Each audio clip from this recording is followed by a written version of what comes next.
Alors nous sommes aujourd'hui, donc vendredi, on est le 10 Menachem Av et nous sommes arrivés d'Av Kouf Mem Zayin de Shabbat.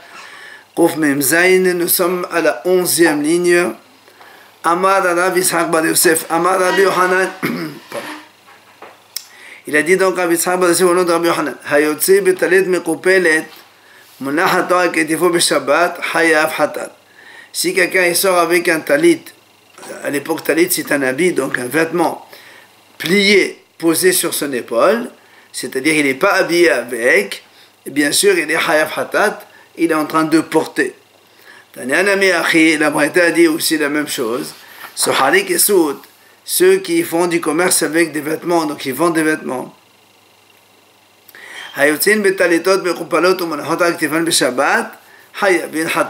S'ils sortent avec ces habits-là, qui sont repliés et qui sont posés sur leurs épaules le Shabbat, ils sont hayav, puisqu'ils sont en train de porter ces habits. Mais, et la Braïta continue, ולא סוחרי כסות בלבד אמרו, אלא כל אדם. אלא שדרכן של מוכרי נצית כך. Il dit, c'est pas seulement les vendeurs de tissus qui sont hayaf hatat quand ils portent cela, mais tout le monde, seulement on a pris l'exemple de cela parce que c'est eux, leur habitude de faire cela. בחנווני היוצא במעות הצרורים לו בסדינו.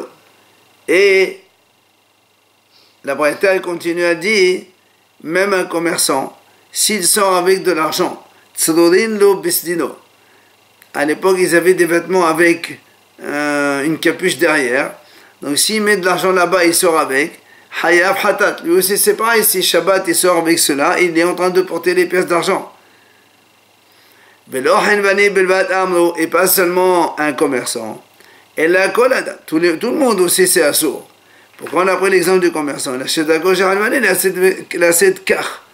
C'est pour ça, dit, parce que tout simplement l'habitude des commerçants de sortir ainsi avec de l'argent porté donc dans leur capuche.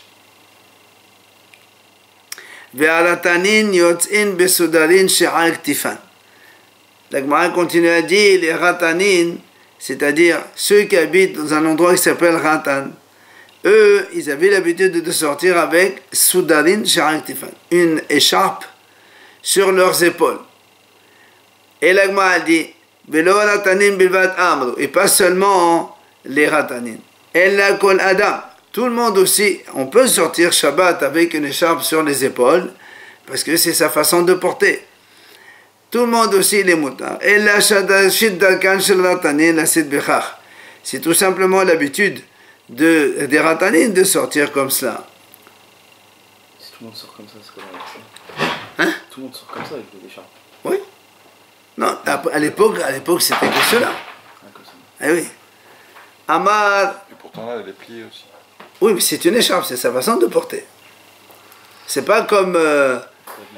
C'est pas comme des habits, tu mets des habits sur les épaules, c'est pas la façon de faire. Amar Rabbi Yehuda. Il a dit Rabbi Yehuda Maaseh Behorkenos beno shel Rabbi Eliezer ben Horkenos. Il y avait une fois histoire avec Horkenos, le fils de Rabbi Eliezer ben Horkenos, qui s'appelle Rabbi Eliezer l'Agadol, donc son fils. She'asa besoda sha'ak tefo b'Shabbat. Il est sorti avec donc une écharpe sur ses épaules Shabbat. Et là, shenemak rochalo be'etzbao. Seulement, lui, il a pris donc l'extrémité de l'écharpe. Il y avait là-bas un fil. Il a entouré autour de son doigt. C'est qu'Elo, pour que le bien tenir, qu'il ne tombe pas. Et l'Agma a dit, quand la chose est arrivée devant les Hachamim, ils ont dit, même si on n'attrape pas un fil dans ses doigts, on n'a pas besoin. Tout ça, c'est en plus. Le fait de porter l'écharpe, c'est une façon normale de porter l'écharpe sur ses épaules. Et donc, c'est Moutar Shabbat, il n'y a aucun problème. Darash Rav Nachman bar Rav Hazda, Bishimid Rav Hazda. Il a enseigné Rav Nachman au nom de Rav Hazda. Il a dit halakha. Effectivement, la halakha, elle est afalti she'en nimak rochalo besvaoto. Même s'il n'a pas un fil qui est replié autour de ses doigts, donc il n'a pas attaché une extrémité de l'écharpe dans ses mains, eh bien, il a le droit de sortir avec. On l'a éclairé assez badhini. Donc toute autre chose, la Gemara raconte qu'Ola est arrivé chez Asi Barhini. Baomine, on lui a posé une question. Maola asot marzev be Shabbat. Est-ce qu'on a le droit de faire ce qu'on appelle marzev Shabbat? Alors la Gemara dit Amaleu hachiyama Rabbi Ayasul asot marzev be Shabbat. Alors il lui répond, ils lui disent comme ça Rabbi il a enseigné. C'est interdit de faire un marzev Shabbat. Alors il m'a dit, marzev, c'est quoi ce marzev là dont on parle qu'on a dit que c'est assour? Amar Rabbi Zera, qui c'est bavlaïta. Il a dit Rabbi Zera, ce sont, il dit ça, les fronces des Babyloniens. C'est-à-dire, en fait, ils avaient des habits qui sont longs, qui traînent par terre au sol. Qu'est-ce qu'ils font? Ils font des plis, et ils les tiennent dans la main. Et donc ça, c'est assour. Comme on a dit maintenant, il a dit Rabbi Elai, c'est assour de sortir avec des choses comme ça Shabbat. Rabbi Yirmiyah Hava Yativ Kamid de Rabbi Zera. Rabbi Yirmiyah, il était devant Rabbi Zera. Et il a fait lui aussi plier d'une façon. Amale Achimai, il dit comme ça c'est mouta ou c'est assour? Amale assour, il a dit Rabbi Zera c'est assour. Va Achimai, il a replié d'une autre façon. Amale assour, il lui a dit aussi c'est assour. Amale papa, il dira papa. Prends donc ce principe dans tes mains. La règle générale est Kol adata de l'echanoufe assour, kol de l'hetnaot share. Il dit, voilà le principe. Tout ce qui est fait pour être replié, c'est-à-dire, donc des fois c'est trop long comme on l'a dit, et on le plie pour après évidemment faire donc le coudre et le maintenir comme cela, ça c'est assour parce que tu es en train de porter. Mais kol de l'hetnaot, mais celui qui fait ça parce que c'est joli, c'est beau, pour s'embellir, le vêtement il se porte de cette façon, on le fait plus joli, alors c'est moutar. Et l'Agma a dit d'ailleurs, comme Rav Shisha il faisait justement, maintenant il faisait comme ça avec son vêtement, donc son manteau, sa tchelaba, il faisait comme ça. Et donc c'était joli pour lui, donc c'est permis. Quand il est venu, Rav Dimi, il a dit une fois Rabbi Kadosh, il est sorti dans un champ. Et il avait justement les deux extrémités de son habit. Ils étaient posés sur son épaule. C'est-à-dire le talit qui donc, l'habit, la djellaba, elle était donc, elle tombait jusqu'à terre. Et lui, il a pris les deux extrémités, il les a repliées autour de son épaule. Amal Efanav Yoshua ben Zerouz, il lui a dit, Yoshua ben Zerouz, ben Havish Rabbi Meir, le Ben Hami, le fils du beau-père de Rabbi Meir. Il lui a dit comme ça à Rabbi Kadosh, Bazo lo hayev Rabbi Meir hatat. Il lui a dit, c'est-à-dire il s'est étonné, il lui a dit comme cela, Rabbi Meir il n'a pas dit que c'est hayev hatat, c'est le fait de porter comme tu portes toi Rabbi Kadosh. N'est-ce pas que Rabbi Meir il a dit hayev hatat? Amale dirdir Rabbi Meir adkan. Rabbi Kadosh lui répond, il dit c'est vrai que Rabbi Meir il a été jusqu'à Mamash, ça a été précis pour dire que c'est hayev hatat de cette façon. Et alors, shilshel Rabbi talito. Du coup, Rabbi, quand il a entendu que c'est assour, il a donc défait de ses épaules l'habit qu'il a replié sur ses épaules. Quand il est venu Ravin, ça c'est Rav Dimi qui a raconté. Souvent on dit Rav Dimi ou Ravin ils sont venus d'Israël. Il raconte, il dit Lo Yehoshua ben Zerouz Hava. C'était pas Yehoshua ben Zerouz qui lui a fait la remarque. Et là, Yehoshua ben Kefusai Haya. Et c'était Yehoshua ben Kefusai. Et ce n'était pas le fils du beau-frère de Rabbi Meir, c'était Hatano de Rabbi Akiva. C'était le gendre de Rabbi Akiva. Amar, il a dit, Bazolo Hayev Rabbi Akiva Hatat, et il n'a pas dit au nom de Rabbi Meir. Est-ce que n'est-ce pas que Rabbi Akiva il a dit Hatat quand on fait de cette façon, on porte comme ça, replié sur les épaules. Amar, le Rabbi Kadosh lui a dit, Dirder Rabbi Akiva Atkan. Et comme ça, Rabbi Akiva il était pointueux jusque-là, précis.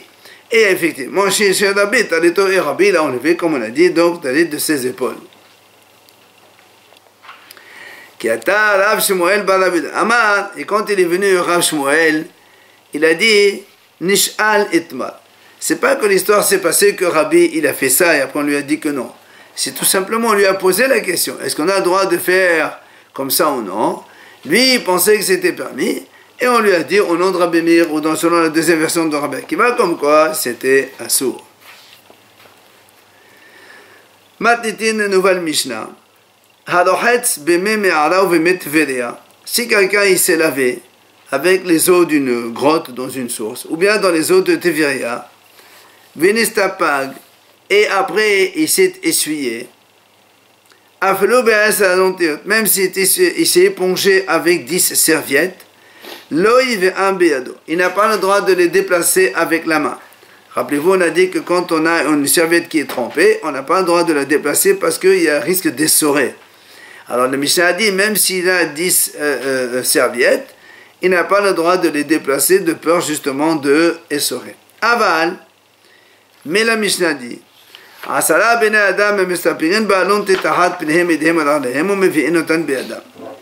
s'il y a 10 hommes, ils peuvent s'éponger avec une seule serviette, leur visage, leurs pieds et les mains, et après ils l'amènent tous ensemble, ils peuvent la porter. Parce que quand ils sont 10, il prévient l'autre, s'il voit en train de vouloir essorer, attention, c'est assaut d'essorer. C'est pour ça que quand ils sont nombreux, on permet. 10, c'est une façon de parler. Sachin ou mimashmeshin avalalo met'amelin velo metgaderin. La Mishnah nous dit, Sachin, on a le droit de se oindre Shabbat et on met mashmeshin et on fait un petit peu massage du corps, mais velo metgaderin. Pardon, avalalo met'amelin d'abord et du Mishnah, on n'a pas le droit de faire un grand massage, ni velo metgaderin, ni on n'a pas le droit de une sorte de gratter le corps avec une sorte d'appareil qu'ils avaient pour un petit peu raffermir le corps. Ça, c'est sur Shabbat. Après, la Mishnah dit En yordin le Kordima. On n'a pas le droit de descendre dans un fleuve Shabbat qui s'appelle Kordima. On va expliquer pourquoi dans la Gemara. On a déjà vu ça. On n'a pas le droit de prendre un médicament pour vomir Shabbat.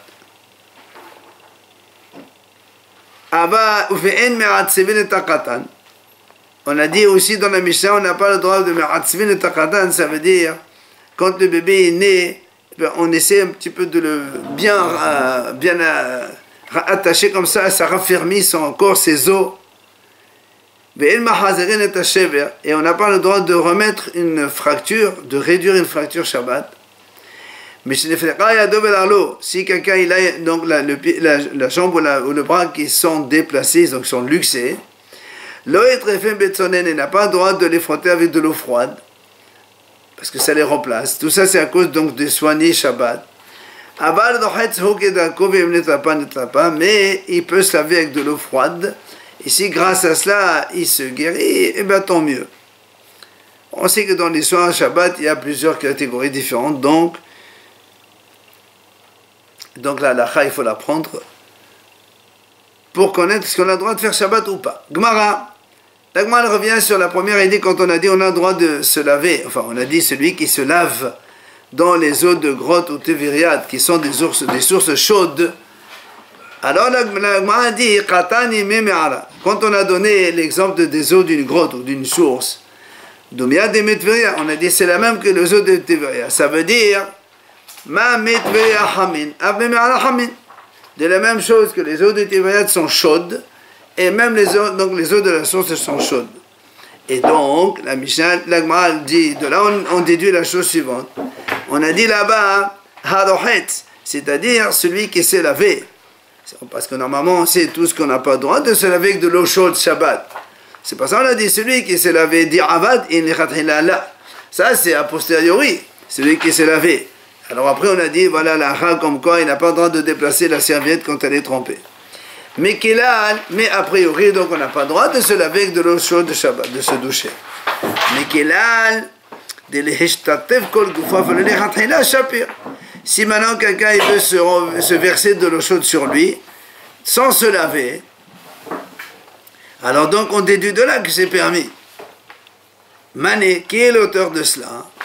Rabbi Shimon, c'est Rabbi Shimon qui a dit, Détania, Lo ishtatev adam ben bahamin ben besonen de Rabbi Meir. On n'a pas le droit de se laver ou même de se rincer avec de l'eau chaude ni froide. Shabbat selon Rabbi Meir. Rabbi Shimon matir. Rabbi Shimon lui il dit que c'est moutard de se rincer seulement, donc verser de l'eau chaude sur soi. Shabbat. Et là, la dit Rabbi Yehuda. Rabbi Yehuda Omer behamin asur besonen mutar. Rabbi Yehuda il dit on n'a pas le droit de se laver avec de l'eau chaude Shabbat. Mais avec de l'eau froide, on a le droit de prendre une douche si on veut Shabbat, c'est moutar. À froid, donc de l'eau froide totalement, c'est moutar. Après on a dit, il s'est donc essuyé, épicé, éponché, même avec 10 serviettes. On a dit donc il n'a pas le droit de porter. L'Agmara dit, Recha de Botaka Mashmanan. Les Sefa de Botaka Meshmanan, aussi bien dans la Recha, la première partie de la Mishnah, que dans la Sefa, on nous enseigne quelque chose d'important. Les Botaka, c'est-à-dire un hidouche. La Recha, quand on a dit même avec 10 serviettes, la Botaka Meshmanan d'Afelu année de l'Anfi Shibhumaya. Même si, quand une seule personne s'essuie dans 10 serviettes, c'est sûr qu'il n'y a pas beaucoup d'eau dans les 10 serviettes. Malgré tout, puisqu'il est seul à donc s'éponger. Il pourrait venir à faire essorer une des serviettes. C'est pour ça qu'on a dit même 10 serviettes, il n'a pas le droit. Maintenant, aussi. La Sefa aussi, on nous apprend à Hidouche. C'est-à-dire, puisqu'on a dit que même si 10 personnes s'essuient dans une seule serviette, et que c'est sûr qu'il y a beaucoup d'eau dans cette serviette, et qu'il y a forcément un risque d'essorer. Malgré tout, on a dit que c'est moutar. Pourquoi?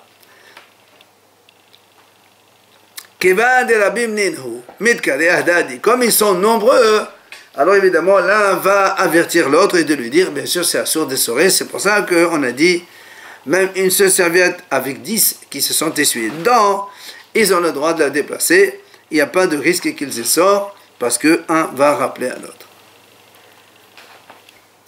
Tano Rabbanan Chachamim enseigne. Mestaper Adam Ba'alontit, un homme qui s'est, par exemple, lavé le jour de Shabbat, il a le droit de s'éponger avec une serviette, Umeneha Ba'halon. Et donc, à l'époque, quand on dit quelqu'un a pris, il s'est lavé, forcément, c'était dans un bain. Il n'y avait pas les bonheurs à la maison. Alors, il peut la poser dans la fenêtre, qui est à côté, donc, de la pièce où il s'est lavé. Mais par contre, Agma dit, Veloim Sedenna la Odiarin. Il n'a pas le droit de la transmettre au responsable du bain, parce que parce que les responsables du bain, eux par contre, ils sont soupçonnés de prendre des serviettes et de les essorer, comme ça ils sèchent vite pour les suivants. C'est un goy. Non, c'est des juifs, c'est un goy. Responsable du bain. Bah oui. Shabbat. Quel problème? Quel problème? Il n'a rien fait, il vient, tu prends ta douche, le lendemain tu me payes, quel est ton bain? On a le droit d'étendre du linge? Non, attendez, il n'a pas étendu, lui il a posé sur la fenêtre. Deuxièmement, ici on est en train de nous parler que même avec de l'eau froide, imagine qu'ils ont le droit de se rafraîchir. D'accord? Eh bien, tu ne peux pas donner la serviette trempée comme ça, après être essuyée, tu ne la donnes pas au responsable, parce que lui, il y a un risque que lui, après, il va l'essuyer, l'essorer, comme ça elle sèche plus vite. Il y a d'autres qui vont venir se laver, ils trouveront des serviettes sèches. Il faut fermer les bains. T'as pas dit qu'il faut fermer les bains. Rabbi Shimon Omer, C'est dur, quoi. Mistapek Ba'alontit Tahadu Mevea Be'adon et Torbeto. Rabbi Shimon lui, il dit, il peut même s'essuyer avec une serviette, et il amène chez lui, tout seul, il amène une serviette de chez lui, il la ramène chez lui à la maison. Amal et Abaye les Rav Yosef. Il a dit à Abaye à Rav Yosef, c'est quoi la halakha? Parce que nous on dit, l'autre il dit, tu la poses sur la fenêtre. Rabbi Shimon lui il dit, il peut même la ramener à la maison. Et il dit, c'est quoi la halakha? Non, on ne parle pas de transporter. Transporter, c'est sûr qu'on parle ici qu'il y a Hérouv, donc c'est pas, le problème n'est pas là. Alors, donc Abaye il a posé la question à Rav Yosef, c'est quoi la halakha finalement? Amale, Rabbi Yosef lui dit, écoute, Ha Rabbi Shimon, Ha Rabbi, Ha Shmuel, Ha Rabbi Yohanan. Il dit, écoute, on a ici 4 Chachamim. Chacun il a donné son avis. Alors on voit lesquels. Rabbi Shimon, Ha de Amra. Donc Rabbi Shimon, on a dit maintenant ici, juste maintenant, on vient de le dire, que lui il a dit, il a le droit de se poser et de prendre la serviette, de la ramener à la maison chez lui. Rabbi Akadosh, lui, Détania, la Braïta enseigne. Amar Rabbi, il a dit Rabbi, Sha'inu le Medin Torah es Rabbi Shimon Betakoua, quand on étudiait la Torah, c'est Rabbi Shimon à Takoua, dans une ville donc, Haïnu ma'alin shemen va'alontit mehassan lagag ou megahassel lagag ou megal nekapef.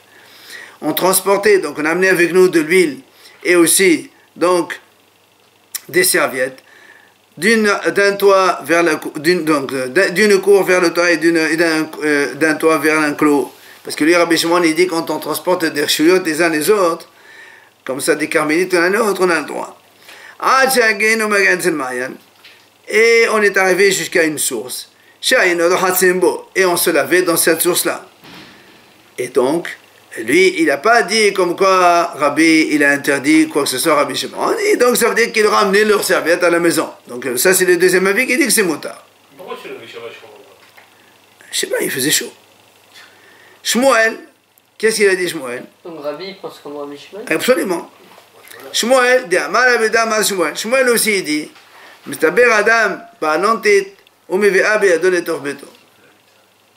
homme, il a le droit de se poser avec une serviette et même tromper, il peut le ramener chez lui à la maison. Troisième avis de Shmuel.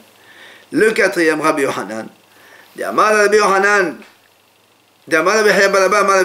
dit Rabbi Haya au nom de Rabbi Yohanan. Halakha, il a dit comme ça. Halakha, la même chose, tous les mêmes quatre avis. Donc, il a le droit de se poser avec une serviette et de le ramener chez lui à la maison. Voilà les quatre avis. Seulement, Ils sont tous d'accord. oui, tous d'accord. Seulement, l'Agma a posé une question. Comment tu dis que Rabbi Yohanan, il a dit que c'est moutard? Pourtant, Rabbi Yohanan, halakha kistam Mishnah. Rabbi Yohanan, il a dit, la halakha, elle est comme stam Mishnah. Or, dans notre Mishnah, nous, c'est-à-dire quand il y a stam, il n'y a pas d'auteur, eh bien, la halakha, elle est comme ça. Or, dans notre Mishnah, nous, on a dit, on n'a pas le droit de transporter donc une serviette trempée, puisqu'on a dit, même un monsieur, même s'il s'épanche dans 10, voilà ce qu'il lui dit d'ailleurs, même s'il s'épanche dans 10 serviettes différentes, il n'a pas le droit de les ramener à la maison. Alors comment tu me dis que Rabbi Yohanan a dit oui, on a le droit? Alors l'Agma répond, cette Mishnah là, en fait, on lui a donné un auteur. Ben Hachinai, c'est lui qui a enseigné cela. Et donc c'est pour ça que Rabbi Yohanan, il n'a pas dit la halakha comme ça. Rabbi Yohanan dit seulement quand il n'y a pas d'auteur, la Mishnah est halakha. Mais là, comme il y a un auteur, alors c'est pas forcément la halakha est comme lui. Amar Rabbi Haya Baraba, Amar Rabbi Yohanan, toujours. Donc, Ha'ol Yarin, c'est-à-dire les responsables des bains, Meve'in balare nashim leve bane. Ils amenaient comme des serviettes pour des femmes quand elles venaient se tromper chez eux, donc dans les bains. Ils transportaient ça dans les rues. Mais au Vilvad, chez ils sont obligés, parce qu'eux ils transportaient par exemple des si grosses serviettes, ben, il faut qu'ils se couvrent avec la majorité de leur corps et leur tête aussi, pour montrer que on l'utilise comme un habit, comme nous on a dit avant. On a le droit d'utiliser même un drap, de l'amener dans un autre endroit, si on le met sur nous comme un habit. Un t-shirt de peignoir avec une carte, non? Par exemple. Et la Gemara continue. Sernita, c'est-à-dire, donc c'est une grande écharpe. C'est-à-dire, les kacher halemata. Si on veut transporter une grande écharpe donc dans la rue, il faut attacher ses deux extrémités en bas. Comme ça, elle ne tombe pas et on la porte comme il faut. Tu attaches où? Un vêtement? Aux deux extrémités, non, entre les deux extrémités en bas. Ah, comme un collier, quoi. Amar Rabbi Haya Baraba Amar Rabbi Yohanan. Il a dit Rabbi Haya au nom de Rabbi Yohanan. Lema tamek etefai. C'est-à-dire, quand on a dit on l'attache, en bas, c'est-à-dire en bas des épaules. Plus bas que les épaules, tu ne l'attaches pas en haut. Amar Léo Rava le Bnei Mchouza. Et Rava, il a dit aussi au Bnei Mchouza, donc dans la ville, les gens de sa ville, quand il y a des fois les soldats du roi, ils arrivent, il leur impose de leur amener des choses. Alors quand vous allez leur amener des vêtements par exemple, faites la même chose, attachez-les, donc en bas jusqu'en bas de vos épaules. Comme ça paraît comme si que vous-même vous les portez et ne pas les transporter. Sachin ou memash mishin. On a dit dans la Mishnah aussi, on a le droit de oindre et de comme ça masser doucement, donc légèrement. Tano Rabbanan. Chachamim enseigne. Sachin ou memash mishin bevni me'aim b'Shabbat. Ou l'batsuri aseh kedar shiron aseh b'chol. Il dit on a le droit de oindre et de frotter un petit, on va dire légèrement le ventre Shabbat, mais à condition qu'il ne fait pas comme on fait en semaine. Alors il m'a dit c'est quoi le moutard que tu me dis il ne faut pas en semaine. Alors c'est quoi, qu'est-ce qu'on fait en semaine et qu'est-ce qu'on a le droit de faire le jour de Shabbat.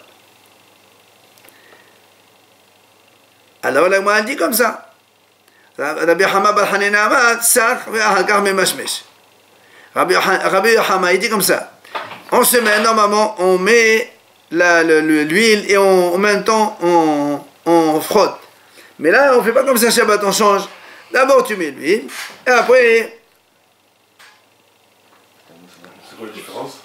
Ben, on fait chez nous, justement, c'est ce qu'il a dit. Il faut ne pas faire comme le hol. Après, il frotte. Rabbi Yohanan Amar, Rabbi Yohanan, lui, il dit, ça, Rabbi Yohanan dit le contraire. En semaine, on met d'abord, et après on masse. Shabbat, tu mets les deux en même temps. Tu montres le chinouille. Aval, l'homme est améline. On a dit dans la Mishnah, on ne fait pas des grands massages le jour du Shabbat. Amar Rabbi Hiya Baraba, Amar Rabbi Yohanan. Il a dit Rabbi Hiya Baraba au nom de Rabbi Yohanan. Asul la'amod beqalqa'ita shel diumsat. Mais peni sheme'amelet umrapa. Il a dit donc on n'a pas le droit de se tenir, de se mettre debout sur le sol d'un endroit qui s'appelle Diumsat. Diumsat, c'est un fleuve avec beaucoup de boue. Voilà, c'est salé, mais il y a beaucoup de la boue là-bas. Il dit mais à Melet, on ne mettra pas. La boue, elle réchauffe et elle soigne aussi. C'est vraiment, non, il y a marqué Diumsat. Non, Rabbi Yohanan c'est en Israël. Amar Rabuda Amarav. Il a dit Rabuda au nom de Rab. Kol Yameh Hachet Diumsat. Toute la durée de ce fleuve, on a dit qui est trop salé, qui réchauffe et qui masse, c'est 21 jours. Il n'y a que pendant 21 jours où, si on va là-bas tremper, ça a donc un but de guérison. Et Shavuot fait partie de ces 21 jours. Alors l'Agma pose une question, et bien elle est où? Aseret le Haïgissa ou le Haïgissa? Quand tu as dit Shavuot, il fait partie des 21 jours. Est-ce que Shavuot c'est le premier des 21 ou est-ce que Shavuot c'est le dernier des 21? Tashema, il a dit, l'Agma vient répondre. Il dit, D'Amar Shemuel, Kulihu Shakyani, Meddifha ve'ad aset ma'alu. Shmuel il a dit comme ça, tous les liquides, de façon générale, ils sont bien, c'est-à-dire ils ont de la qualité de guérir, depuis Difha, quand on égorge, jusqu'à Shavuot. Or, quand est-ce qu'on égorge, c'est l'agneau de Pessah, jusqu'à Shavuot, c'est le dernier jour, donc les 21, donc Shavuot, c'est le dernier jour des 21. Alors, l'Agma a dit, ça c'est pas une preuve. Pourquoi? Là-bas, peut-être plus, il fait, donc, là-bas, il fait froid. C'est pour ça que c'est valable. Mais ici, étant donné que c'est pour la vapeur de la chaleur de ce fleuve-là, et peut-être plus que c'est chaud et mieux c'est. Donc c'est pas une preuve que c'est que Shavuot il fasse partie du dernier jour et non pas du premier. Excuse-moi, la crainte c'est quoi? C'est de se guérir, c'est ça? Le problème avec ça? Ici, ouais. Alors quand on se masse, on peut aussi se guérir. Quelle est la différence? Alors que on autorise. Non, mais nous on a dit on fait chez nous pour le massage. D'accord, mais on se guérit quand même. Mais on se chez nous, tout ce qui est à source, c'est de faire la même chose que tu fais en hall. Amar Rabbi Halbo, il a dit Rabbi Halbo, Hamra de Fruhiyata Umayad de Diumsat Kipihu Aset Ashvatim Mi Israël. Il dit Rabbi Halbo comme ça, le vin d'un endroit qui s'appelle Fruhiyata et les eaux de ce fleuve qui s'appelle Diumsat, c'est ça qui a valu à ce que les 10 Shvatim d'Israël ils se perdent. Ça veut dire ils ont quitté la Torah puisqu'ils venaient, enfin, ils buvaient ce vin, il allait dans ce fleuve et ils faisaient donc ils se plaisaient, ils faisaient voilà, leur plaisir comme ça. Et du coup, comme apparemment le vin il était très bon et que le fleuve là il était très bon aussi, alors ils ont oublié la Torah comme cela. Et la Gemara raconte d'ailleurs, Rabbi Elazar ben Arach, Iqla lehatam. Rabbi Elazar, un jour il est arrivé là-bas, dans ce fleuve-là. Imshir batraihu. Il est resté là-bas. Il a dit, mes élèves, ils vont venir me suivre. Seulement, malheureusement, personne n'est venu derrière lui. Et du coup, il a oublié toute son étude. Quand il est revenu dans la ville, il est monté à la Torah pour lire. Au lieu de lire ça c'est pour Pesach, Parashat Bo, et tellement il a oublié l'étude, il a lu Harash au lieu de Chodesh, Hazé il a dit Haya, et Lachem il a dit Libam. Tellement il a oublié complètement donc ce qu'il avait appris. Il y avait un esprit là-bas, quoi. Non, ça, les gens quand ils se... Comme ça, voilà, mais avant il n'y avait pas de livre. Si tu n'étudies pas en permanence avec tes élèves, ben on oublie, forcément. Et là, il m'a dit d'ailleurs, Chachamim ont prié pour lui, il a retrouvé son étude. Et c'est ce que la Mishnah a dit. Rabbi Nehorai Omer, Rabbi Nehorai dit, ça c'est dans Pirkei Avot, tout le monde connaît, exile-toi à un endroit de Torah, et ne dis pas que c'est la Torah qui va venir vers moi. C'est toi qui dois aller vers la Torah. Parce que sinon, sinon tes amis, eux, ils vont la maintenir, alors que toi, tu vas oublier. Ne te laisse pas fier à ta compréhension, à ta sagesse tout seul, parce que quand tu vas étudier tout seul, et tu vas dire, toi, moi je comprends, et bien à la fin, tu vas risquer de ne rien comprendre, et donc tu vas oublier tout cela. Et l'Agma dit, Tana, Lo Rabbi Nehorai Shemo. Il ne s'appelle pas Rabbi Nehorai réellement, et là Rabbi Nehemia Shemo. Il s'appelle Rabbi Nehemia. Et là, certains disent, Rabbi Elazar ben Arach Shemo. C'est celui que, donc, justement, il est allé là-bas. Alors, pourquoi on l'a surnommé Rabbi Nehorai? Parce que lui, il éclairait les yeux des Chachamim dans la halakha. Donc, c'était un grand Chacham, c'est pour ça qu'on l'appelle Nehorai. Il y en a qui disent carrément c'est Rabbi Meir qui s'appelle Rabbi Nehorai. Meir, éclair. Après, on a dit Aval Lomed Galerin. On a dit dans la Mishnah, on n'a pas le droit de faire des massages forts le jour du Shabbat. Tanona Banan. En Galerin Bemereret Beshabbat.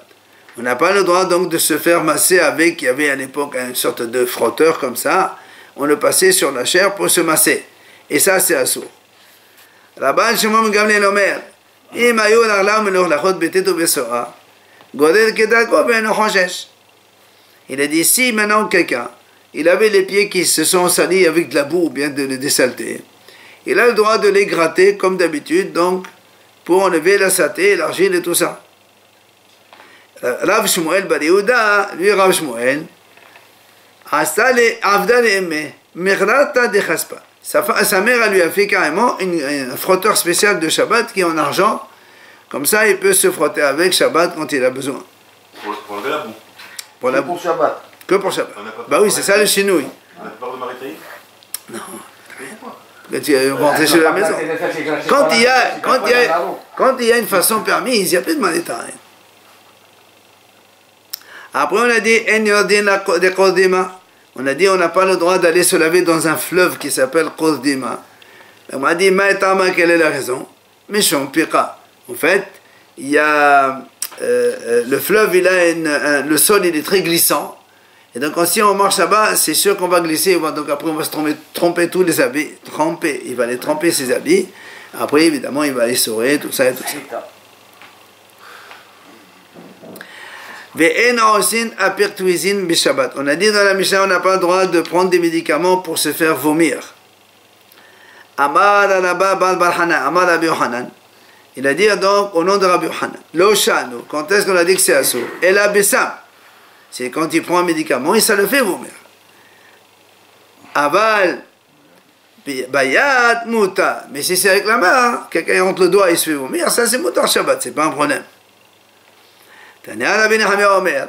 Rabbi Nehemiah lui dit Av Bahol Assour, il dit même en semaine on n'a pas le droit de faire ça. Parce que, enfin c'est quoi, comment ils faisaient les gens avant? Ils mangeaient bien, après ils se fait vomir, comme ça ils mangent encore plus. C'est FC de Khanid, tu es en train d'abîmer et de perdre la nourriture, c'est assourd. Est-ce que les médicaments ils sont permis? Hein? Est-ce qu'en général les médicaments c'est permis Shabbat? Non. Alors pourquoi tu viens m'apprendre que celui pour vomir il est Parce que comme se faire vomir, c'est pas vraiment un médicament.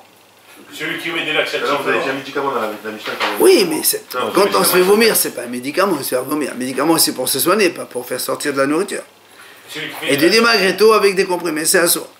Les laxatifs, c'est péché? Shabbat? Bah oui, c'est comme tous les médicaments qui sont péchés. Shabbat, quand il n'y a pas urgence, quand il n'y a pas un danger, ni danger de vie, ni danger d'un membre ou d'un organe, on ne peut pas se soigner comme ça n'importe comment. C'est pour te soulager. Bah, soulage-toi samedi soir. Amar Rabba Babahana, Amar Rabbi Yohanan. Pardon, on a dit dans la Mishnah, on a dit on n'a pas le droit donc de, comment on appelle ça avant, on attachait, hein? Redresser, non. Voilà, c'est ça. Le bébé continue avant, on l'enveloppait pour bien le tenir bien droit, comme ça, les membres ils soient bien droits. C'était à l'époque on faisait comme ça. Ah non, ça n'a rien à voir avec la bride. La bride c'est pour ne pas que les jambes, ils bougent les jambes, parce qu'après ça risque de saigner. Mais avant, moi je me rappelle, les bébés, on les était comme ça, on les attachait complètement comme ça. Droit, les bras comme ça, pour renforcer, endurcir les os. Les os, ça le... Top. Il a dit, si quelqu'un il veut, les poufés, c'est-à-dire entourer un bébé avec un tissu pour le serrer donc Shabbat, il a dit c'est moutar. Alors là, moi, a dit, pourtant nous on a dit, là-bas, dans notre Mishnah, c'est assourd. Comment toi tu dis, au nom de Rabbi Yohanan, il a dit que c'est moutar? Alors la moine répond, Hatam, là-bas, quand on a dit c'est assourd, la Mishnah, elle parle de Behomre Shidra, des merzé qui venaient. Et ça, c'est quand ta colonne vertébrale, elle n'est pas bien droite, et on fait ça pour bien redresser la colonne vertébrale. Et là, c'est comparable à abonner à construire. C'est pour ça qu'on n'a pas le droit de le faire. Bon, aujourd'hui, ça change un petit peu quand même, puisque donc en tout cas pour les bébés, c'est sûr que c'est motard, parce que tout ce qui est enfant, c'est comme quelqu'un qui est pérouach, donc un malade besakana, et on a le droit de faire tout ce qui est nécessaire pour les bébés. Okay, donc ça change. Pour un adulte? Non, on n'a pas le droit. Parce qu'il dit pour un adulte, on n'a pas le droit de redresser un... Oui, sauf aujourd'hui, par exemple, tu as quelqu'un qui tombe, qui a un problème au niveau du dos, tu ne vas pas dire on fait rien. C'est parce que les conséquences sont gravissimes. Quand il y a un danger, risque de danger, sur le dos. Il y a des halachot. Haramim me disent quand il y a un danger au niveau d'un membre ou bien un organe ou un danger de vie, c'est sûr que dans tous les cas, on a le droit de faire donc de transgresser Shabbat. Mais ça s'appelle plutôt transgresser. On est en train de venir en aide à Nefesh Israël, donc c'est important. On n'a pas le droit de mettre un os fracturé en place.